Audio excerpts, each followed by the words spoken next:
Okay, while we're finalizing the setup, a quick introduction. This is Kavi. He came all the way from Nuremberg tonight.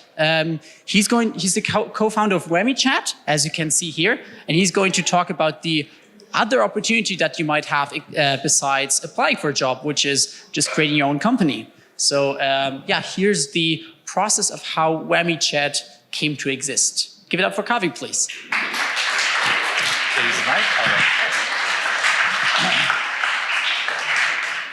Cool. Has anyone heard of Whammychat before? I think, okay. Were you guys at Career Day? You were at Career Day, right?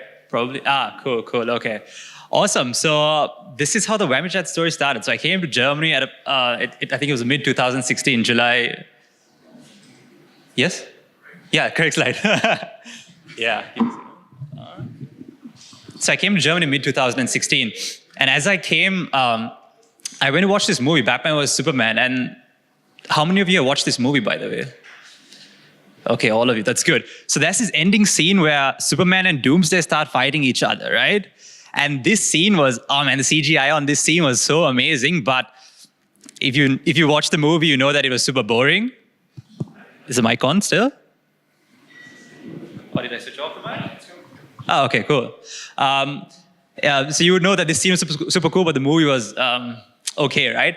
And I was just sitting there texting my friends on WhatsApp on a group, and then there was a friend who kind of sent me a message which really irritated me, and I really wanted to know how I can just get rid of this message and not see it ever again. And then I see this dude flying across in his blue tights, blowing his laser eyes at Doomsday with Wonder Woman and shit like that. And then I thought, okay, maybe I could take Superman, who was blowing his laser eyes, combine him in my WhatsApp conversation, and kind of blow my friend's message out using his Superman's laser eyes. And that moment was like, I was like, boom, could be a cool idea. It sounded super weird, obviously. I was like, I couldn't sleep that I was thinking of different concepts, but that's how the idea of Whammychat was born. It was being bored in a theater, wanting to have fun on a messenger, not being able to communicate, not being able to express myself, really. So before I go on to the story, let me just show you what Whammychat is so that it doesn't cause a lot of confusion. So this is what so Whammychat is actually short-lived playful chat rooms. Chat rooms because you can chat to strangers or friends on it on a certain topic can be discussed. It's short-lived because each discussion lasts for a maximum of 20 minutes. And after 20 minutes, the chat room's gone. And playful, you'll see in a bit. So this is what a chat room looks like. On the top, you have a time limit, which is a countdown from obviously 20 minutes. Then the person starting the chat room can create the topic. So it can be like, hey, how was Matthias's talk today on finding a job, right? And that could be the topic and people could start discussing on this. Then the cool thing is that all the messages have health bars, meaning the health of a message can be increased or reduced. And how you affect the health of a message is by using the superpower. I keep saying superpowers because I used to pitch at business events, but now you guys are gamers, it's awesome. You can use your skills by just taking your finger and flicking it towards messages. And like Pokeballs in Pokemon Go. And when you flick this thing, it flies and there's animation when it's flying, and when it hits, there's a cooler animation, and depends on what kind of power you used. The cool thing is we have characters as well. So we have 3 of them. They all 3 have different personalities and different abilities. So the character that you choose in the chat room would determine the skills that you have and what you will unlock as you level up and things like that in the chat room. Here's a short video showing how the whole thing works. Keep in mind that this was an old prototype that was made, but this is how it goes. So say I was pissed off at a friend or a message they sent. I throw this asteroid storm at them. In a while, the asteroid storm like showers the message, hits it, it damages it, and the health goes to 0 and the message breaks. So when the health of the message goes to 0, the message is permanently deleted. And then you get some weird powers like unicorn. Damn, the video has stopped. Okay, I don't know what to do here, but damn, that is disappointing. Hold on, let me just see, where was I? But yeah, let me just skip the video. So, but you can basically battle your friends while chatting. There you can throw shields on them, you can heal things. You can even throw people by throwing like an hieroglyphic tab onto the message, and it changes the language to ancient Egyptian so that no one can read it. So there's a wide variety of things you can do. So how the money comes in is it's freemium, meaning you download it for free, and then there's an in-app store where you can purchase items. And how the purchasing of items work is, So you have these characters, right? So you can buy costumes and all kinds of clothes for them. And the other cool thing is we can even release different skills in the store. So like for Christmas time, we did this thing where we put a Christmas tree out and the Christmas tree grows on the message and the lights start glowing, or a nutcracker starts moving over the message. Another cool thing we could do is also team up with other gaming companies. That would be awesome. So say we get traction, and say you liked Pac-Man as a kid. We team up with Namco and get Pac-Man into the store. And when you throw Pac-Man, he comes and eats your message. Or Darth Vader can come and force push it. It could be anything. Another cool thing is we can team up with corporates, say Red Bull. We made the Red Bull can into a skill. And when you throw the Red Bull can, the message grows wings and flies away. So creativity is the limit here. And this is the team that's making it. I'll get into more of the team later on. 3 dudes, 3 happy dudes working on this project. And we had some motivation last year, close to the end of last year. We were funded by the Exist-Gründerstipendium. It's a German government and EU fund, so maybe, who knows, Seehofer and Merkel are using our prototype to bash each other on this. And another cool thing that happened was we were incubated by Zollhof, which is the largest tech incubator in Nuremberg, but they don't really incubate gaming startups or anything like that, but we got in somehow, so that was awesome. And this is where the whole thing starts, right? So let me rewind this whole thing, right? Let me rewind the whole story back to when I came to Germany and after watching the movie. And that's where this story really starts. And I'm not trying to give a motivational speech by any means. If you want motivation, I'm pretty sure Matthias would be the perfect guy to go to. But I'm just trying to give a story, and hopefully maybe you find it cool and could help you on the journey somehow. And the chapter is called Young, Dumb, and Free. Why? Because I was listening to Wiz Khalifa's Young, Wild, and Free, and I substituted dumb because I'm not that wild, obviously. But the story starts off with me. Just a bit of info about me. I have my bachelor's from the London School of Economics in finance, and I came to Nuremberg to study in the university there. And I also did my master's in finance, so I'm a full finance-bred dude. And I don't know if you guys know this island, but it's called Sri Lanka. And I'm pretty sure you know India, so it's like just beneath India on the southeast side. It looks small, but we have about 22 million people, so it's pretty happening within this small island, right? And a cool fact is that we were actually ranked #1 by Lonely Planet in 2019 to travel to. So if anyone's planning a vacation in March or February, the tickets are super cheap. So grab a ticket and get some advice from me if you want. And Germany was #3 actually on this list. So let's bring this story back. Let's bring it back to Germany. When I came here, I was fully based in Nuremberg. I lived in Nuremberg. I studied there. But the journey starts in Cologne, right? And why? Because when I came here and the idea came to me, I didn't know how to start. Like, I knew there was a startup, but I didn't know how the app business worked. Or I didn't know how a startup in Germany worked. I didn't know the rules, laws, all that sort of stuff. So I did a shout out on Facebook saying, hey, is there a developer who'd want to do something on a crazy idea? And there was a dude from Sri Lanka who messaged me and said, hey, I could help you out with this. I could develop this whole thing. But maybe we first need to open a company up. So I was like super naive, and I said, okay, cool, let's do this. And he told me to go to Cologne because he had 2 friends. And I said, okay, it was a bit of an alien environment for me, but I said, okay, screw it. I'll just go to Cologne and try to meet your friends and do this, right? So that led me to Cologne. But it was an awesome journey because I met these really 2 sweet people called Karen.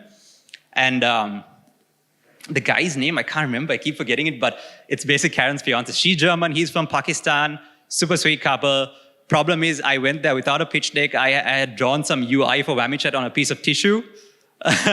And I tried to convince them to open a company, which they had to leave their job for and stuff. So super naive move there. But when I got there, the guy from Sri Lanka gave me a call and he's like, hey, why don't we merge my company back home and this company that you're trying to open up in Germany? And I was like, I was wondering why he would want to do that. And then long story short, this dude was trying to scam me and he was trying to bring his business back home to Germany. And he was just like using me to get this into Germany. So obviously that went south. We split ways and that didn't work out. But that's when I came back to Germany and I kept trying to find a developer, right? And I finally found some dude, and he's actually from Munich, but he was studying in Bamberg at this time. So I used to commute. I think the journey from Nuremberg to Bamberg is about 1 hour, almost, by train. And I used to commute there, work with him. He used to come back and work with me. This is like a bit of UI. We were doing this there.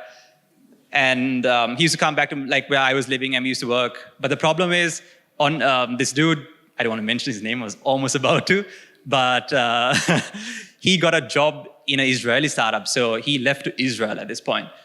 So again, I was a bit hopeless, no developer, everything went south again. So I was back to myself in a way. And then I took a break, right? I took a break because I thought, okay, I was searching for someone for so long. Let me just take a bit of a break and get back into it in a bit. So my hobby is making short films. And I made this film called Sumo Switch. So I got together with 2 other dudes in Nuremberg. It is like a filmmaking community there. And I had this idea about a guy who watches a sumo video the night before he sleeps. And when he wakes up and tries to switch on something, he turns into a sumo. And he doesn't know when it really happens. So this is actually part of it's like a cut scene from the film. So he's going to work actually now. And I did everything on this except for the acting. Obviously, I did the editing, I did the script writing, filming, color correcting, all that. And he's now trying to go to the U-Bahn and get into this.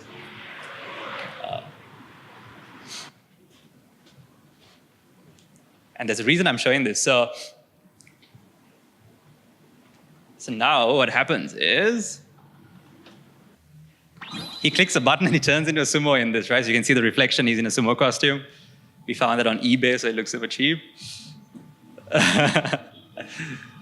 Remember, this is just a bunch of 3 dudes making a short film. No. And then he realizes at this point, and he starts running, right? The funny thing is that his house is 2 minutes from the U-Bahn, but he goes across the city to get back home. So now he's running. We went all over Nuremberg for this scene. And here we got hungry. This was not supposed to be in this, but we got hungry. And then I thought, okay, later on, it could be funny. So we put it in the short film. All the grandmas in Depek was asking us what we were doing. And it was good. And yeah, I told him to run outside from this. So it fits into the film somehow. And yeah, he keeps running to go back home. We pushed some kids off the swing for this scene. And yeah, so he keeps going back home in these different scenes, right? And here he gets home. So if you want to watch the whole film, it's there on YouTube. I hope you don't watch it though, it's pretty embarrassing. But at the end, it was super cool because he was in this sumo costume and we were walking around the Altstadt there in Nuremberg. And we met Japanese people there. And like it was a huge group of Japanese people and they saw this dude in a sumo costume.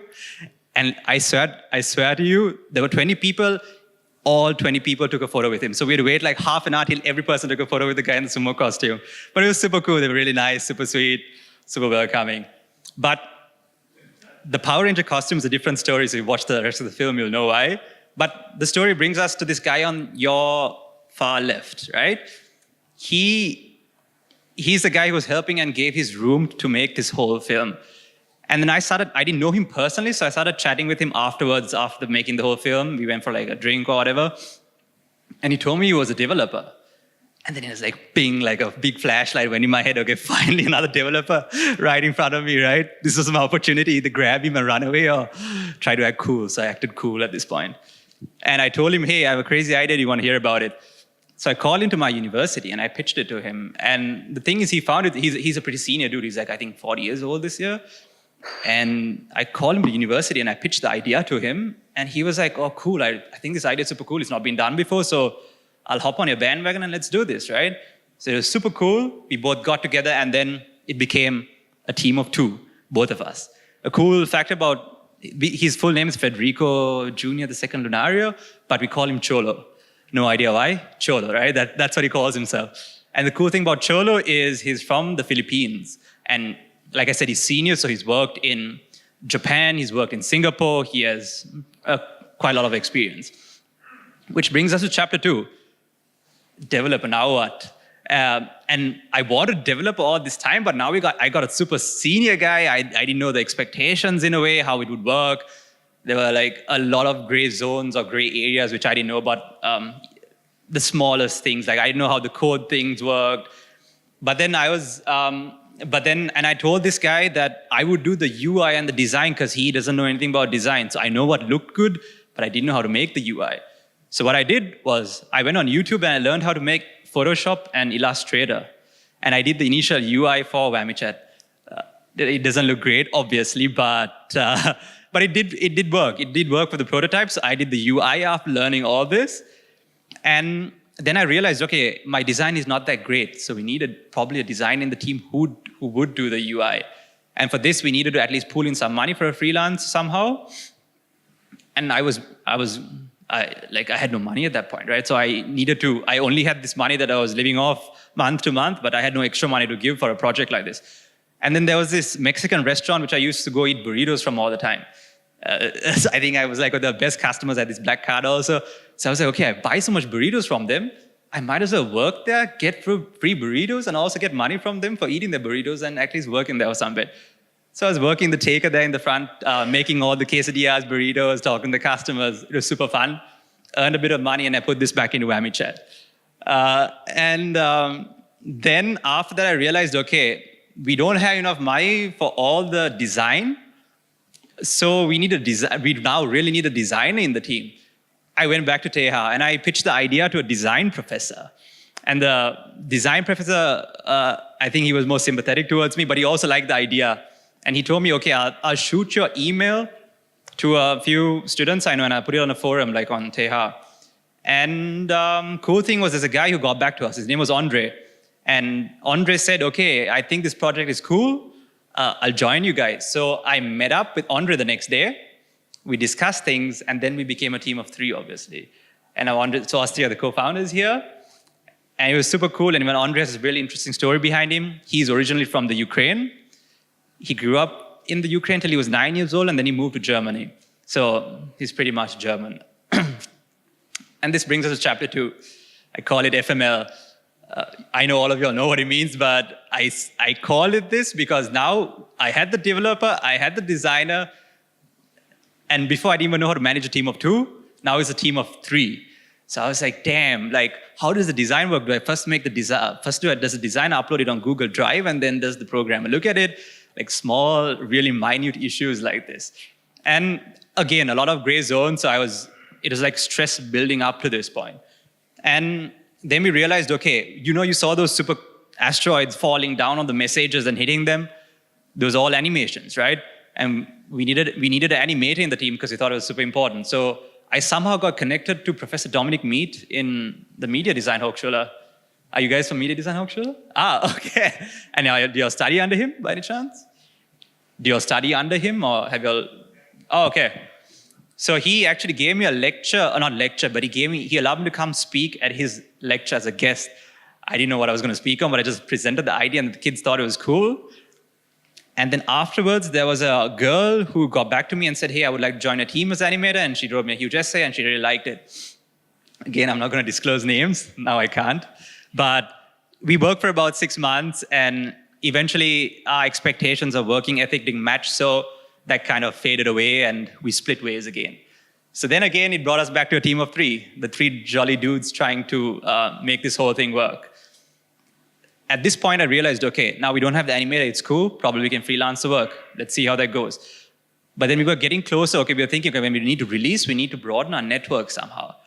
And then 6 months after I came to Nuremberg, there was a tech incubator called Zollhof that came up. And they were heavily funded by the Bavarian state, a super buttload of funding there. And someone told me at this point that they were having an incubation program where they take 5 startups yearly into their incubation program. So I was like, cool, let me go check the website out and see what they really want, right?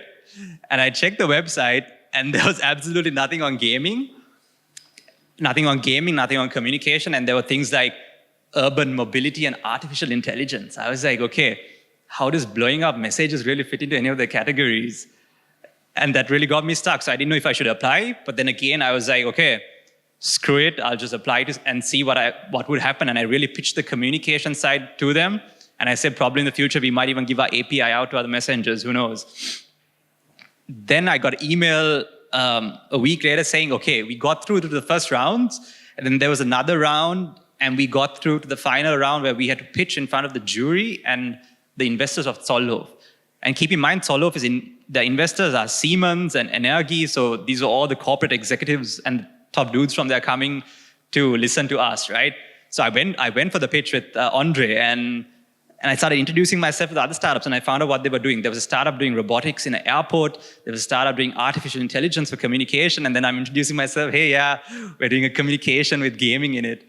And it was good, though. The pitch went nicely. We always got the biggest pull from the crowd, and we get the most amount of questions all the time. So Zollhof realized this, and they saw this, and they thought the idea was kind of unique, and the team was strong. So we got a message the next week, I think, saying that we got into the Zollhof incubation program, along with the artificial intelligence startup and the robotics startup. It was a crazy mix. And this was the message I sent to the team. But remember, I was doing this all this time while doing my master's. So I had assignments, I had exams, I had research work to do for my master's. So this was all during this period. And then it came to the point where I had to do my thesis. And I didn't know what to write my thesis on, so I thought, okay, I'm dedicating so much of my time to Whammychat, probably 60% of my day. Might as well do my thesis on Whammychat. So I went and spoke to the startup professor in my university, and he said, okay, you can do it on the financial planning of Whammychat. And that's exactly what I did here. But I realized after doing my thesis, I would like to work on Whammychat full-time. And for that, you would obviously need money coming in somehow, and we weren't even close to releasing. We would need investors who would invest in such an early stage startup in a kind of like a idea like this, right? And then someone told me about this. It was called the Exist Gründerstipendium. And I was like, okay, that sounds cool. The government's giving money. I got hyped up at this point. And I went to the website again to check what they really wanted. And this was I don't know if you can read this probably, but it was a statement from their website or a brochure. And they are reading this, how does really, again, communication and gaming fit into this? And then there were some other criterias like, you need, the work has to come from research after like a university project. So I didn't know how this was going to fit, right? Again, I was like, screw it, I'll just apply for it. If I lose out, I lose out. And I applied for Exist. At the same time, I was doing my master, and now realized the Exist application is super heavy. It's 21 pages almost. It's completely in German. There's a lot of like background work you need to do. Ben really helped me out as well. Thanks, Ben. And so I was doing this simultaneously, and it was pretty tough.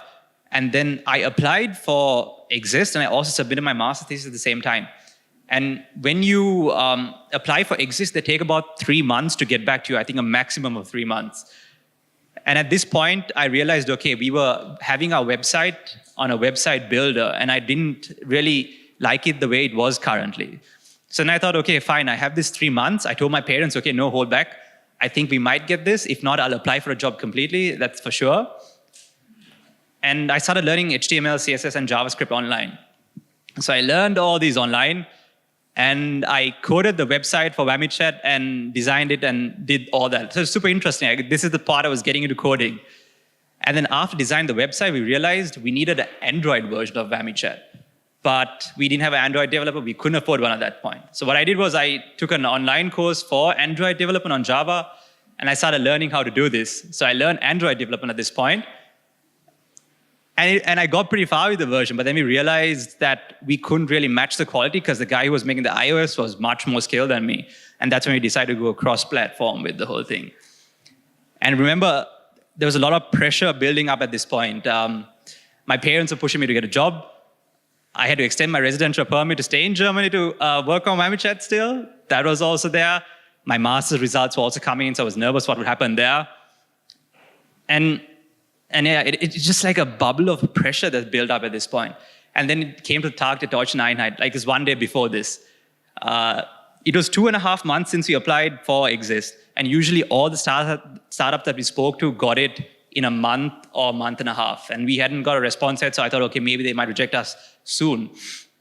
So we got ready with a plan B. We were speaking what we could do somehow.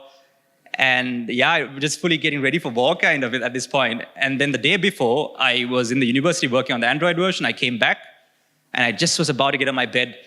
And then there's a dude who calls me from a random number and it said Berlin on my phone. So I just answered and he's like, hello, is this Kavi? I was like, yeah. And he's like, I'm calling from the Exist, I'm from PTJ, that's like the Exist committee. And I was like, okay. He's like, we have some good news for you. And I remember just freezing at this point. I couldn't answer to this dude. And then he told me that we have some positive feedback for you and you got awarded the Exist grant or whatever.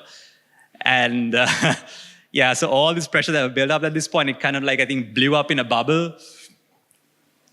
And it's kind of embarrassing to say, but like I kind of broke down on the phone while speaking to this dude. Like nothing dramatic, I wasn't screaming and crying and stuff like that, but it was kind of good. It was like universal feedback somehow of putting in all this work, and now I can work full-time on this. I can extend my residential permit in Germany. All that kind of worked out, and I remember the dude trying to speak to me on the phone, and I'm like breaking down, crying on the phone, and he's like trying to calm me down. And yeah, it was super. I really absorbed that moment, got over it, and then got back to work after that day itself. Yeah, and I don't know if you all know this, but it's super hard for a guy outside or person outside EU to form a company in Germany. It's super hard. They ask you for your financial backing, so you definitely would need investors of some sort. And even though you have investors, there's a huge cycle of reviewing that goes through. So with Exist, that kind of cleared all that because it's a government fund, so that reviewing process gets cleared out, and it sorted a lot of things out for us.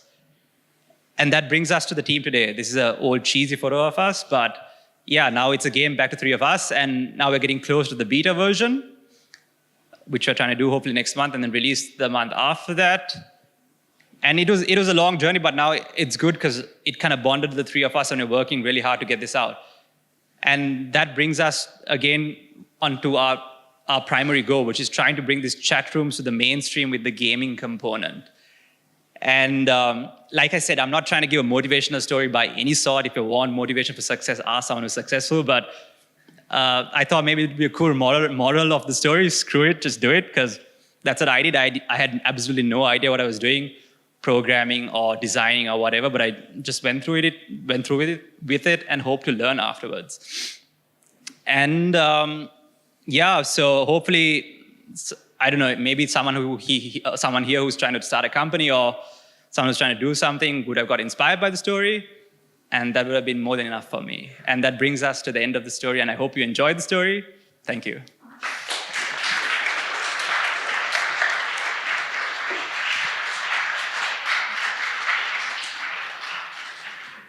Yeah. Just a small plug.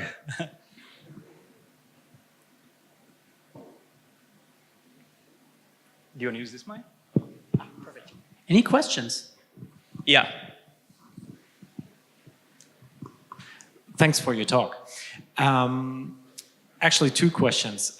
Do you need to pay any taxes on the funding that you get from Exist? Yes. So you get a salary from the Exist funding, and that's taxable. Okay. Yeah.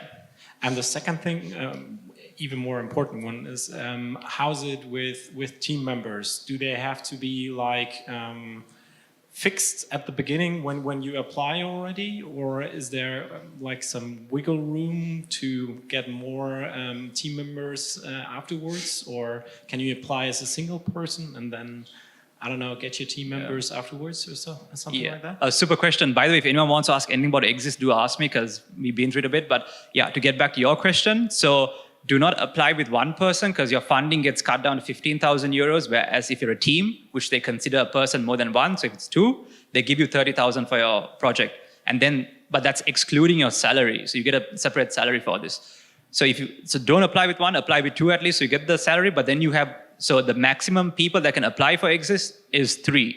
So if you have 2, and this actually no one knew until we approached Exist and asked them, the committee and asked them, you can apply with 2, but within 6 months of you getting it, you can actually apply for a 3rd person. So even if you go with 2, but it's not guaranteed that they would get it, so that's there. But if you go with 2, you can apply for 1 more person. And by the wiggle room, did you mean by having 2 and trying to get 1 more person? Oh, okay. Thank you. Very good information. Yeah. Tons of information on this if you all need. Any more questions?